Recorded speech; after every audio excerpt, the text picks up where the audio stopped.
Hi folks, Grant Armour here with the Outdoor Recreation School of Three Rivers Park District, and in a recent video I taught you all how to do the forward stroke, the reverse stroke, the sweep stroke, our basic turning stroke, and a stop.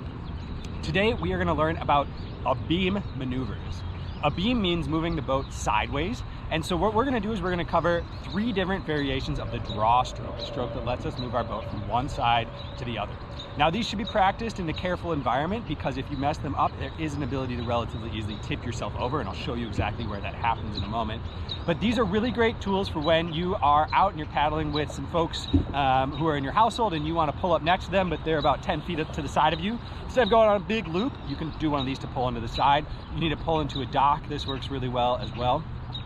So the basic principle here is just like in our other paddle stroke, we're going to have a catch, a propulsion, and a release.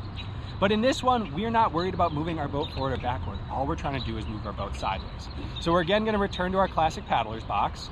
When we're doing abeam work, we really want to focus on facing our work. So if I want to move my boat this way, I want to turn and face the work that I'm doing.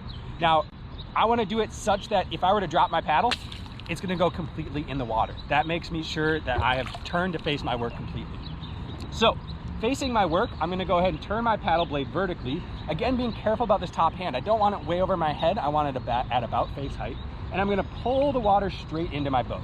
Now, here is that caution point. If I don't release before my paddle blade hits my boat, and I let my paddle blade get underneath, I just created a lever that makes it really easy to turn myself over. I don't want that. So what I want to do is I want to catch, pull into my hip, and release straight back. Again, that's catch, pull into my hip, release straight back. Catch, propulsion, release. Catch, propulsion, release. I'm facing my work this whole time.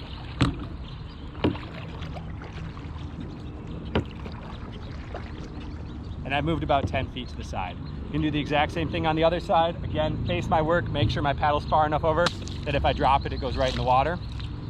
And I'm gonna catch, pull in, and release when that paddle blade's about a couple few inches from my boat. Early on, maybe keep it closer to 6 inches so that you can get that practice.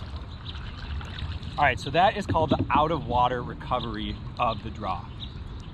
Next, we're gonna learn the in-water recovery, which uses the exact same concept, except instead of releasing to the back, we're gonna keep our paddle blade in the water to release. So for this one, it starts out exactly the same. We're gonna catch, propel into our boat, but then watch my top blade. I'm gonna rotate out so that my blade under the water can actually cut back out to that start spot. So again, that's gonna be catch, propulsion, release stays in the water. Catch, propulsion, release. Catch, propulsion, release. It's just a 90-degree turn of my blade that allows me to have that release in the water without ever having to take my paddle blade out. Same thing on the other side. I'm gonna catch, propulsion, release in the water. Again, be careful to release before your boat makes contact with that paddle shaft, or you might have just created a pry bar to flip the boat right over. Now, as we're moving through these, we're moving through them in order of difficulty. Definitely start the out of water release before you practice the in water release. Now, the final version of this, which is a really efficient version and one that is really great once you've learned some practice, is called the sculling draw.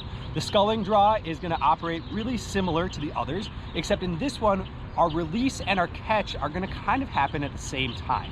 And the way that that works is you can almost imagine that you've got a peanut butter and jelly knife, and you're just spreading that peanut butter around and around and around inside the water. So again, watch my top blade to get a sense of what's happening with my bottom blade in the water.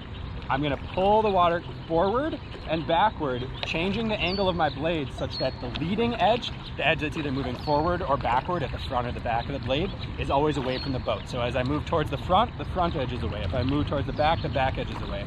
And all I'm doing is changing the angle of my paddle blade to really efficiently move my boat to the side.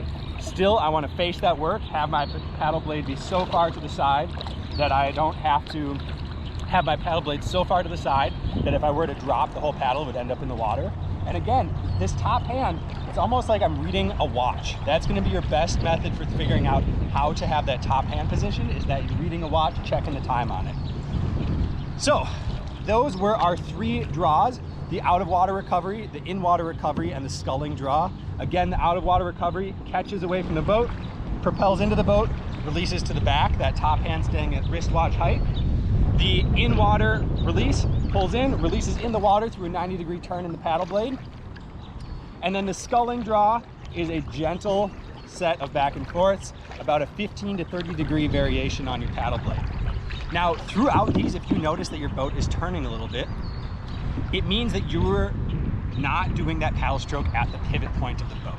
So ideally, you're doing it right at the place where the boat wants to rotate around itself, and that means your boat's gonna go totally sideways. If I notice that my boat is starting to turn towards the side that I'm paddling on, that means that my paddle stroke is too far in front of me. So if I'm starting to do this and my blade's starting to turn, or my boat's starting to turn, it's because my paddle stroke was too far in front of that pivot point. If I'm having the opposite problem and my boat's trying to turn away from my paddle stroke, it means I'm too far in back.